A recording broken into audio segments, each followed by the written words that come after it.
سلاما لكم أينما كنتم، أهلا بكم في حلقة جديدة من برنامج مع سامي. طبعا كلنا متابعين الأحداث وما يحدث في غزة مشكلة كبيرة وبتتصاعد وبتتفاقم. في كم تصريح النهاردة حصلوا، في أخبار جت وفي فيديوهات هنتكلم عنها. حضرتك تابعنا الآخر، في فيديوهات مهمة جدا. للأسف الشديد حماس تبحث عن مخرج آمن، والحلقة دي يمكن لو حضرتك متابع قناة الفكر الحر ممكن ترجع لحلقاتنا قبل كده، اتكلمنا عن السيناريو ده بالظبط تحديدا. والبعض اعتقد ان احنا بنفتي او بنقول اي كلام، بس كل اللي قلناه تم لغاية الآن. فاللي بنشوفه النهاردة آه، في مشاكل كتير، واللي بيحدث النهارده سواء زيارة إسماعيل هنية إلى مصر أو زيارة تميم غدا إلى القاهرة سببها فيديو واحد بس هعرضه على حضراتكم دلوقتي. الفيديو ده هيفسر لك إيه التسارع اللي بيحصل وإيه الحركة الجامدة دي عشان خاطر إيه. شوف الفيديو ده حضرتك وهتفهم إيه الموضوع.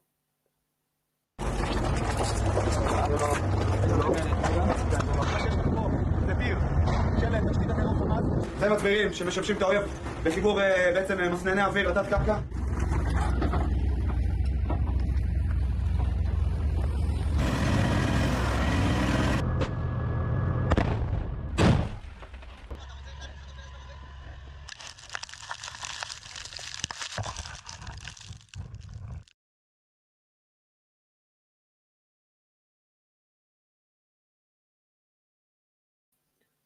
الفيديو ده حضرتك بيبين لك ان الانفاق اللي حماس مستخبية فيها اسرائيل عرفتها واذاعت الموضوع ده رسميا، والكلام ده النهارده ان اسرائيل وجدت الانفاق.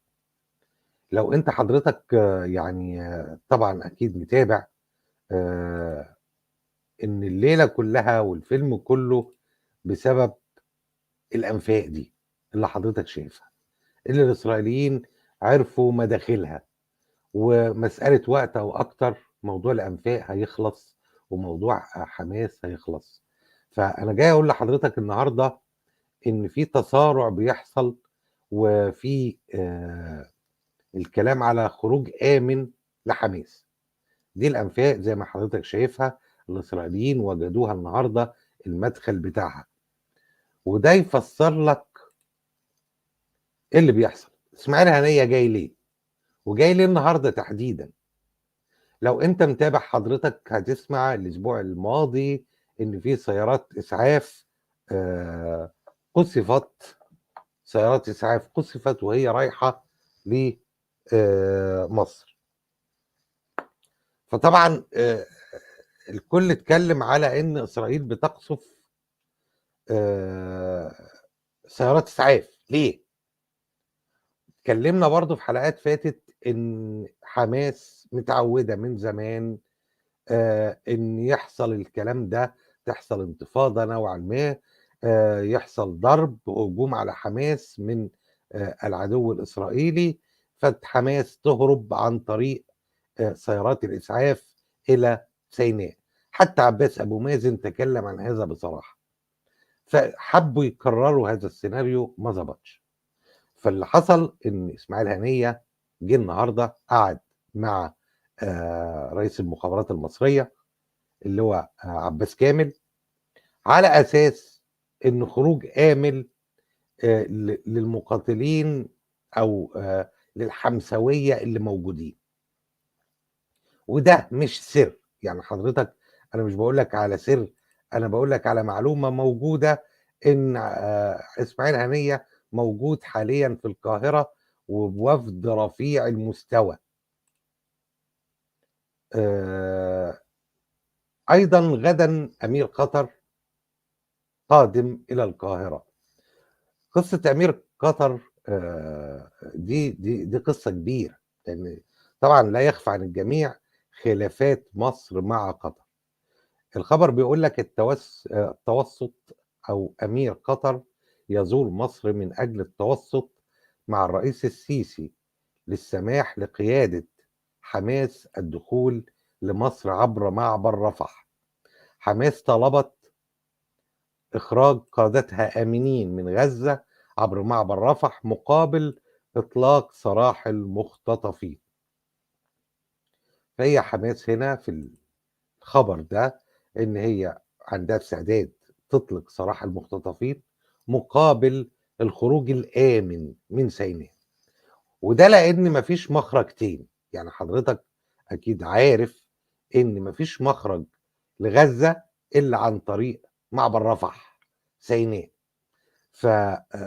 أمير قطر هيجي بكرة عشان يتفق، وده طبيعي بتاع أمير قطر دايما. الوساطة دي تحس إن الدولة دي مبنية على الوساطة، قهوة كده بيقعدوا عليها الناس عشان يتفقوا. فأمير قطر طبعا استغاثة حماس لأمير قطر، زائد إن أمير قطر عاوز يطلعهم سالمين، فجاي بكرة. إسماعيل هنية تقريبا ما عملش حاجة، والخبر اللي موجود معانا إن إسماعيل هنية في القاهرة عشان موضوع الرهائن.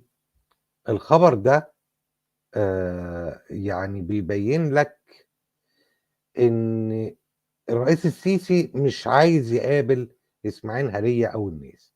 حضرتك تشوف الخبر تاني أهو، رويترز، ده على عهدة رويترز، والأخبار دي مش أنا اللي باقولها، الأخبار دي موجودة حضرتك في الجرايد العالمية. رويترز أفاد بيان أصدرته حركة المقاومة الإسلامية الفلسطينية حماس بأن مسؤولين كبار في الحركة بينهم إسماعيل هنية رئيس المكتب السياسي في الداخل وخالد مشعل رئيس المكتب السياسي في الخارج وصل إلى القاهرة يوم الخميس. وجاء في البيان أن الوفد رفيع المستوى اجتمع مع اللواء عباس كامل رئيس جهاز المخابرات المصرية العامة، وتم التباحث بشأن الأوضاع الراهنة في قطاع غزة الذي تديره حماس.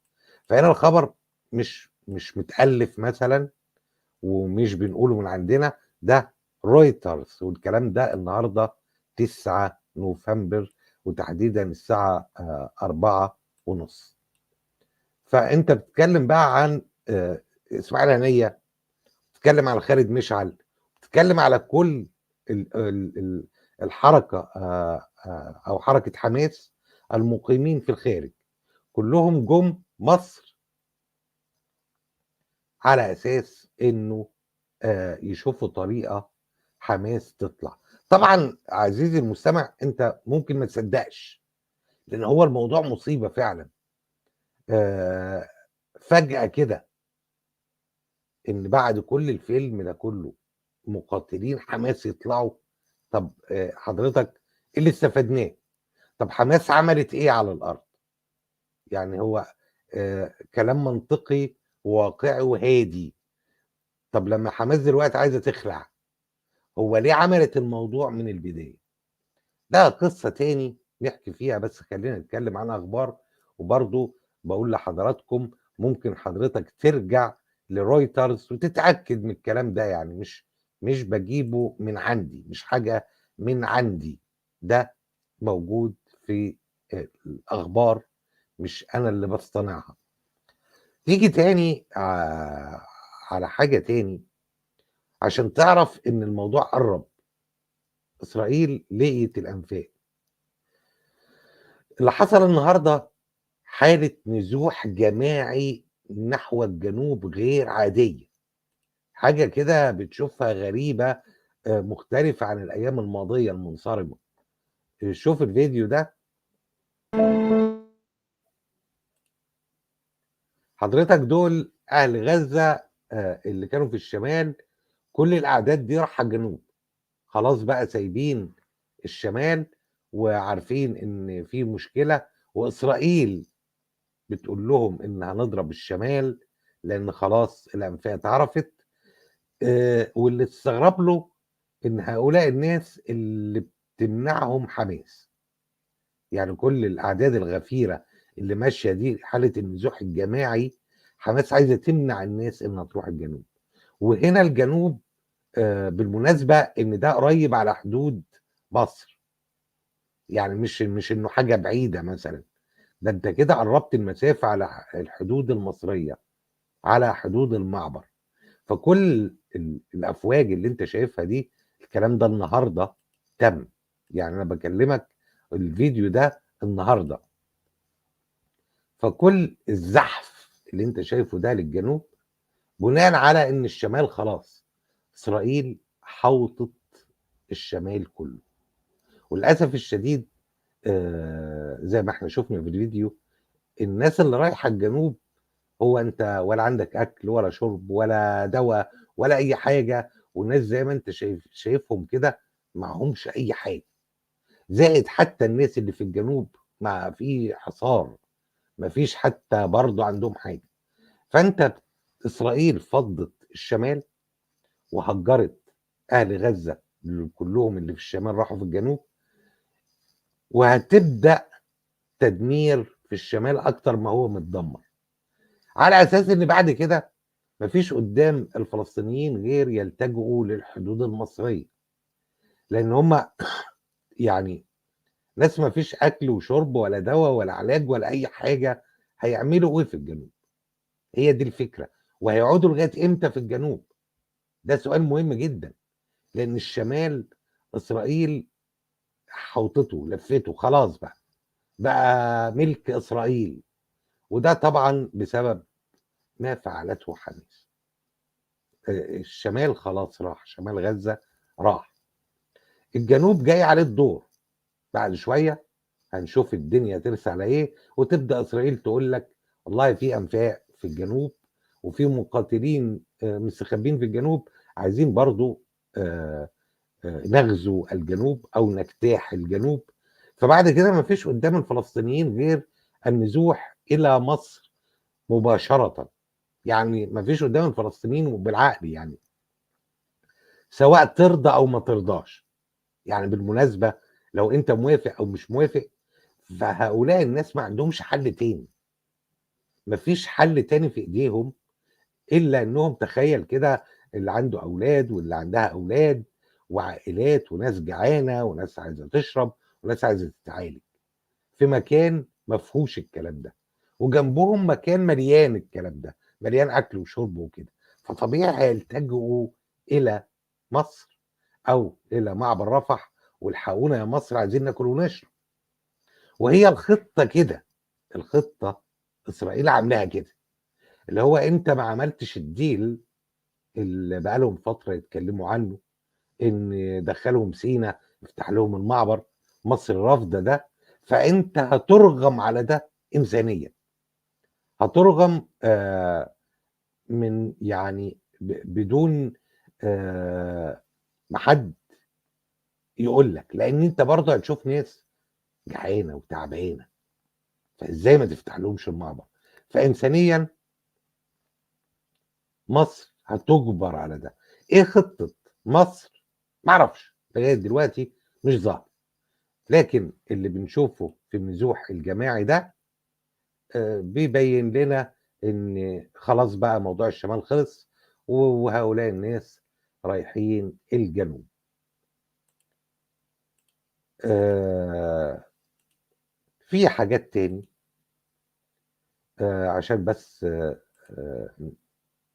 نكون ملمين بالصورة، إحنا اتكلمنا من فترة على إن حلف الناتو مجرد ما الاتحاد الأوروبي يسيطر على غزة، لأن ألمانيا شولتز عمل مذكرة بإن ممكن الاتحاد الأوروبي يدير قطاع غزة، ووزع المذكرة دي على كل أطراف الاتحاد الأوروبي.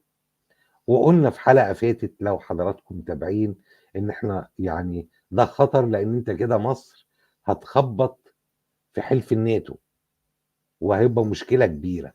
النهارده الرئيس السيسي بيتكلم عن الموضوع ده. بيقول لك نقلا عن مصادر مصرية: الرئيس السيسي أبلغ مدير المخابرات الأمريكية رفض القاهرة تواجد قوات من الناتو أو قوات أجنبية داخل قطاع غزة. وبصراحة يعني ده طبعا العربية نيوز، سكاي نيوز.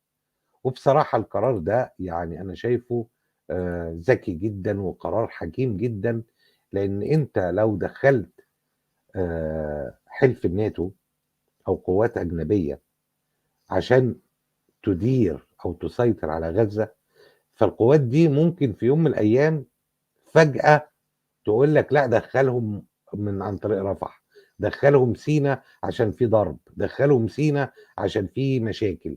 فطبعًا مصر مش هتقدر ترفض، لإن مصر مش هتعادي حلف الناتو. أنت بتتكلم على أساطير، بتتكلم على حاجات قوة عظمى يعني. فمصر مش هتقدر تُقف في الكلام ده. فهنا تصريح الرئيس السيسي لمّا رفض حلف الناتو أو قوات أجنبية، أنا شايفه إن ده قرار حكيم جدًا، جدًا، وده بيمنع مصر من دخول في مشاكل كبيرة. للناس اللي برضه مش مصدقة موضوع أمير قطر، على عُهدة الحدث وسائل الإعلام: أمير قطر سيزور مصر غدًا. أمير قطر سيزور. وأنا باستغرب بصراحة لمّا باعرض الأخبار دي، الناس تيجي تقول لك ده كدب، ده تزوير، ده تدليس. يا سيدي الفاضل مش أنا صحفي بانقل لك الأخبار، واللي باقول على عهدتي، باقول على عهدتي وده رأيي، وممكن أكون رأيي غلط أو صح، لكن الأخبار ده مش رأيي أنا، ده الأخبار اللي موجودة كده. فأمير قطر هيكون في مصر غدًا. وبعدين موضوع برضه قطر، فأنت هنا بتتكلم على فلوس. يعني منين ما أمير قطر يتحرك الكلام على فلوس. وللأسف الشديد مصر في ضائقة مالية، وطبعًا من فترة، واقتصادها زي الزفت. فهل مع ضغط الاقتصاد وضغط من كل الدول على مصر هيقبل بالdeal اللي جايباه قطر؟ هل هيقبل يدخّل مقاتلين حماس عن طريق آآ سيناء يفتح لهم المعبر والّا لأ؟ ده السؤال المهم جدًا، جدًا. في حاجة تاني، أخبار تانية: القوات المصرية أحبطت محاولة الدخول إلى مصر من غزة عبر معبر رفح من قيادات حماس دفعوا رشوة لجنود مصريين. ده هنا بيتكلم عن رشوة لجنود مصريين، آآ وكانوا قيادات حماس عايزين يطلعوا مصر. خلّي بالكم مصر المفتاح دلوقتي. مصر دلوقتي اللي الأول كانوا مهمّشين دورها، حاليًا بقت هي المفتاح لكل ما يحدث بمعنى الكلمة. هي المفتاح بقى أحداث اللي جاية. Wall Street Journal، طبعًا على عهدة Wall Street Journal، تخيّلوا كل حاجة أقولها لازم أقول على عهدة كذا. عن مسؤولين مصريين كبار: السيسي رفض مقترح حمله مدير وكالة المخابرات الأمريكية المركزية ويليام بيرنس لإدارة مصرية للأمن في قطاع غزة. ده كان اقتراح لمدير المخابرات المركزية ويليام بيرنس، بيقول لمصر إن أنتِ تولّي إدارة قطاع غزة. مصر رفضت ده، وده شيء منطقي جدًا، لإن مصر لو تولّت ده هتخش في عداء مباشر مع إسرائيل. لأن مجرد ما يكون قطاع غزة ويطلع صاروخين من غزة على إسرائيل، إسرائيل هتتهمك أنت، مش هتتهم غزة. مباشرةً هتتهم مصر لأن هي المتولية شؤون القطاع. فمصر رفضت هذا الموضوع. ييجي في الخبر التاني، والخبر ده بقى كاشف واضح صريح. بيقول لك إيه: عاجل من مصدر أمن إسرائيلي: قطر تتوسط لدى إسرائيل قطر بتتوسط لدى إسرائيل بالسماح لعشرات من قادة حماس مع أسرهم الدخول إلى مصر مقابل إطلاق سراح قسم كبير من الرهائن. مين هم بقى القادة دول اللي يعني قطر بتتوسط لهم إن هم يهربوا؟ محمد السنوار وأسرته، يحيى السنوار وأسرته، محمود الزهار وزوجته، أبو عبيدة وأسرته. أبو عبيدة اللي كل شوية يطلع لنا قتلنا 30 دبابة وضربنا دمرنا 150 مش عارف ايه. ابو عبيدة قطر بتتوسط له عشان يهرب بره مصر. طبعا محمد الضيف وعائلته، وخلي بالك لما يجي يتكلم يقول لك محمود الزهار وعائلته، ابو عبيدة واسرته، يعني مش لوحده. غازي حمد واسرته. المشكلة بقى ان اسرائيل تدرس هذا العرض بجدية. يعني تميم امير قطر عرض على إسرائيل أو توسط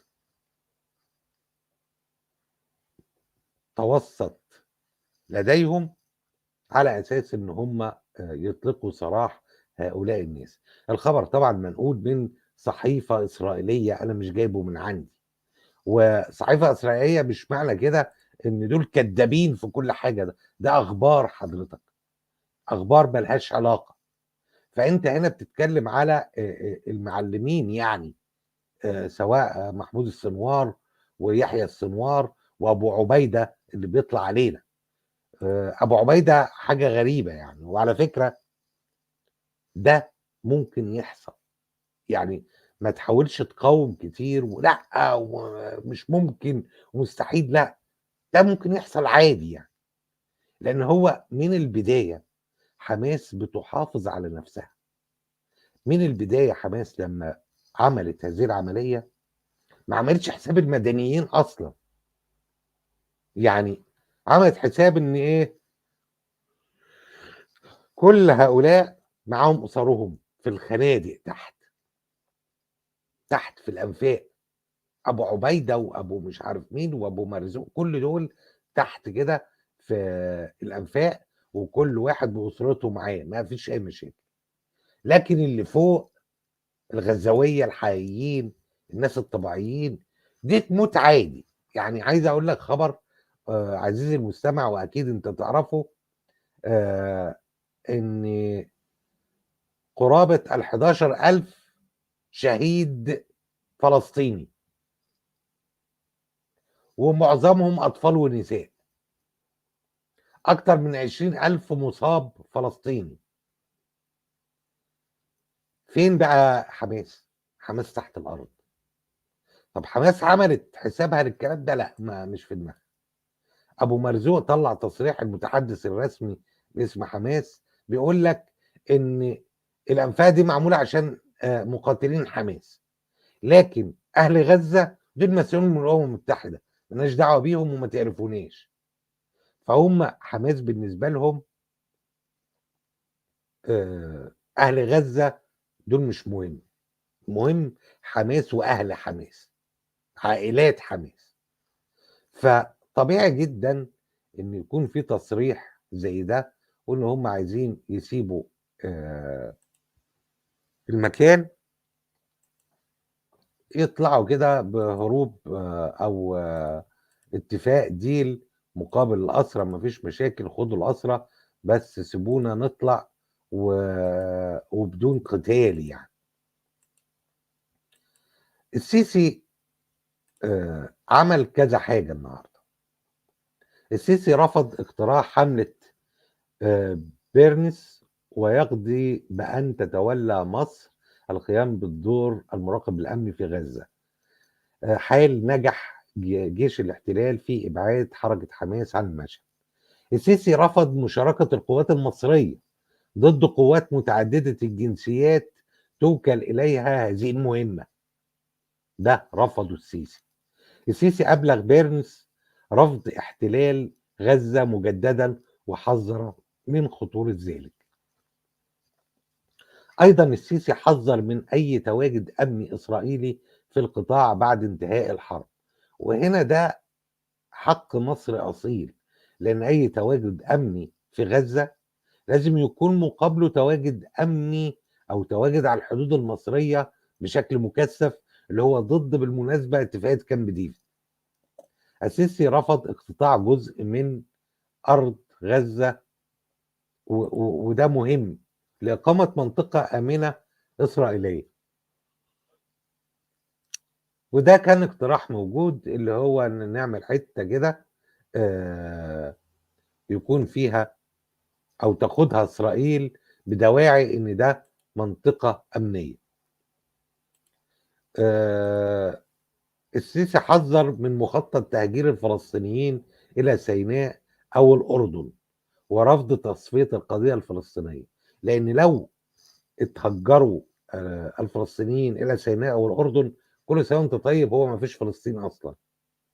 السيسي حذر واشنطن من استمرار حرب الإبادة التي تمارسها إسرائيل بمساندة أمريكية ضد الشعب الفلسطيني. السيسي طلب بوقف إطلاق النار سريعا وإنهاء حصار التجويع المفروض على الشعب الفلسطيني، وإدخال كميات أكبر من المساعدات، وإيجاد ممر آمن لنقل الجرحى. فبصراحة مصر عملت حاجات وتشكر عليها، وحاجات فعلا مهمة وخطيرة، لكن الضغوط هي انت ما تقدرش تبعد الضغوط عن الإدارة المصرية. ترقبوا غدا زيارة تميم. زيارة تميم هتعني الكثير ويترتب عليها حاجات كتير. هل انت هتعرف عزيزي المستمع ان قادة حماس طلعوا او لا؟ صعبة. صعبة لان للأسف الشديد لو كان السيسي وافق، وده الكلام بيتعرض عليه من فترة مش دلوقتي، ما كنت سمعت انت عن الكلام ده. هو السيسي رافض من فترة ان اللي عملوا العملية في حماس في غزة يطلعهم على سيناء.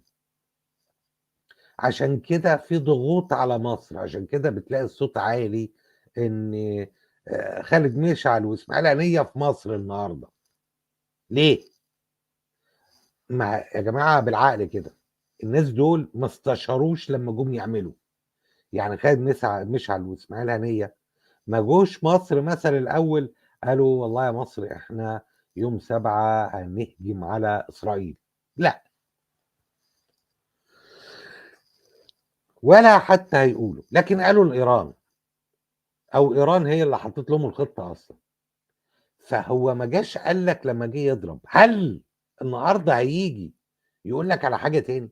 هو هيجي يقول لك الحقني أنا اتضربت وأنا مش عارف أعمل إيه، الحقني الأنفاق اتكشفت، والموضوع هيخلصوه بدري بدري، شوفوا لنا حل. وانا برضو شايف رؤية ان اسماعيل هنية وخالد مشعل يقابلوا رئيس المخابرات والسيسي ما بيقابلهمش، يعني هو مش مهتم بعرضهم، لان هم جايين بعرض معين، فالسيسي مش مهتم. فطبعا رئيس المخابرات هو ايه اللي يقابله. فغدا تميم هيقعد مع السيسي، وهيكون في اتفاق او ديل اخر. هل هيقبل الرئيس السيسي او لا؟ الموضوع ده مهم جدا وهنشوفه بكره. بالنسبه لحسن نصر الله، كان في جريده ايطاليه النهارده اتكلمت عن موضوع حسن نصر الله ده، كلام بصراحه يعني عجيب. بتقول ان حسن نصر الله في اتفاق بينه وبين ايران.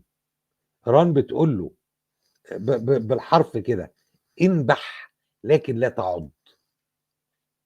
انبح لكن لا تعض.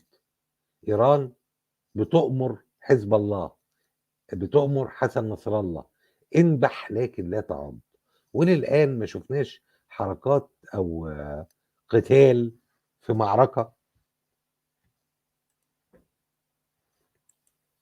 أداره حسن نصر الله أو حتى تولته أو تولاه حزب الله. ما شفناش ده.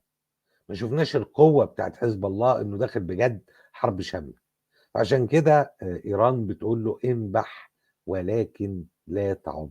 دي على عُهدة الجريدة الإيطالية، ممكن حضرتك تشوفها على النت يعني، أنا مش باجيب من عندي.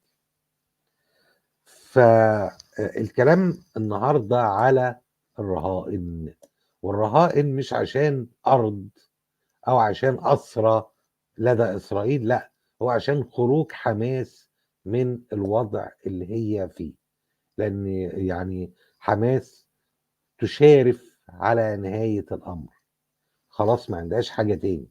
اللي أنت بتسمعه في الإعلام ويطلع أبو عبيدة وأبو حمزة واللي يطلع يقول لك قتلنا وعملنا، الكلام ده بلح، يعني الكلام ده بعيد يا جماعة عن الواقع، ما فيش الكلام ده، الكلام ده للاستهلاك المحلي العربي فقط، لكن اللي بيحصل على الأرض زي ما إحنا شايفين، ما أنت بيطلع بيقول لك إيه، سلام لشعبنا الصامت، هو أبو عبيدة، سلام لشعبنا الصامت، طب نشوف شعبنا الصامت ده بيعمل إيه دلوقتي، شعبنا الصامت دلوقتي سايب غزة أصلًا، يعني الفيديوهات دي النهارده، ده شعبنا الصامت حضرتك اللي أنت شايفه دول شعبنا الصامت، اللي هو بالمناسبة شعبنا الصامت يعني يتقتل، يعني يضربوه عادي، هو الصمود بالنسبة لأبو عبيدة وغيرهم إن لازم تتقتل، كل البشر دي يعني عشرات الآلاف سايبين شمال غزة ورايحين الجنوب، وييجي يطلع لك بقى أبو عبيدة في فيديو النهارده إن شعبنا الأبي الصامد، شعبنا اللي مش عارف إيه، يا عم دول سايبين الدنيا كلها، الناس بتنجو بحياتها، لا، لا، لا ولا في دماغك، هو كأنه بيوصف لك معركة مش حاصلة على الأرض، بيوصف لك حاجات مش موجودة على الأرض، شعب غزة ليه الحق إنه يعيش، وهنا بقى يرجعنا للنقطة المهمة، ودي سبب الاختلاف، يعني إحنا ليه مختلفين مع حماس؟ فأول ما ابتدى الموضوع كنا مع حماس قلبًا وقالبًا، ليه؟ شايفين في حركة نوعية جديدة، وخلاص بقى هنحرر الأرض، هنحرر فلسطين، تاني يوم عرفنا إن ده بلح، ليه؟ لأن لقينا ما فيش خطة منهجية، أنت مش بتحرر أرض، أنت طالع تعمل الفيلم وترجع تاني. ومن هنا ابتدينا نتكلم عن إن حماس يعني إذا ما كانتش خاينة فهي غبية، لأن هي عملت شيء، اقترفت شيء كده ضربت العملاق على قفاه، فالعملاق خد الضربة، الغوريلا اتضربت، فلفت بقى هتاكل الكل، وللأسف الشديد كلت الأهالي في غزة، لكن بتوع حماس استخبوا في الأنفاق ما لهمش علاقة، يطلع يضرب لك صواريخ وينزل تاني، يطلع مش عارف يعمل لك حركة وينزل تاني، وأهل غزة يدفعوا التمن، أهل غزة بيدفعوا الناس يا جماعة يعني شهداء ما حصلتش ولا هتحصل في خلال قرابة شهر، لمّا بتتكلم على 10، 11,000 واحد ميت، بتتكلم على 4000، 5000 طفل ميت، دي مصيبة، دي كارثة. طب أنتِ حماس عملتِ إيه؟ يعني إيه اللي قدمتيه لفلسطين؟ ما فيش.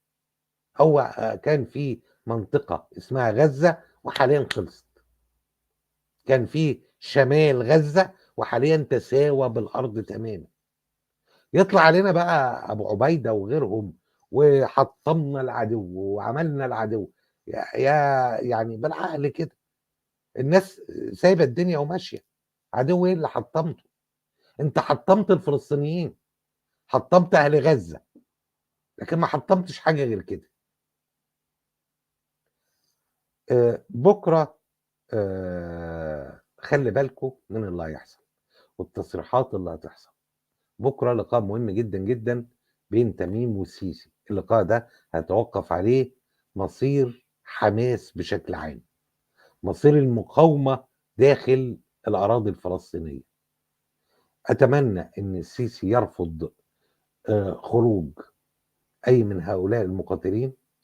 أتمنى إن حكاية طريق آمن دي تتقفل، لأن الناس دي لبّست مصيبة لشعب غزة وعايزة تسيب غزة وتطلع، فأشرف لها وبكرامتها تكون في غزة للنفس الأخير، لأن أساسًا أنتم ما عملتوش حاجة، أنتم كل اللي عملتوه قتلتوا آلاف. دم الفلسطينيين ده زي ما الإسرائيلي يتحمّلوه، حماس تتحمّله، ده قولًا واحدًا، يعني ما حدش يختلف على الموضوع ده، إن حماس تتحمّل دم آلاف الأبرياء الذين قُتلوا من العدو الإسرائيلي اللي احتل فلسطين.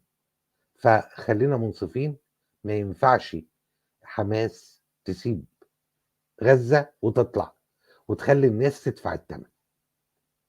لأن كان من الأقدر إن حماس قبل ما تعمل الموضوع ده يكون عندها خطة لحماية الأهالي، زي ما حموا أهلهم حماس واخدين أهلهم معاهم تحت في الأنفاق عشان خايفين عليهم من الضرب، أيضًا أهل غزة لازم كان يكون ليهم حماية، لكن للأسف ده طبيعة حماس إن هي ما تفكّرش غير في نفسها في الحركة وبس.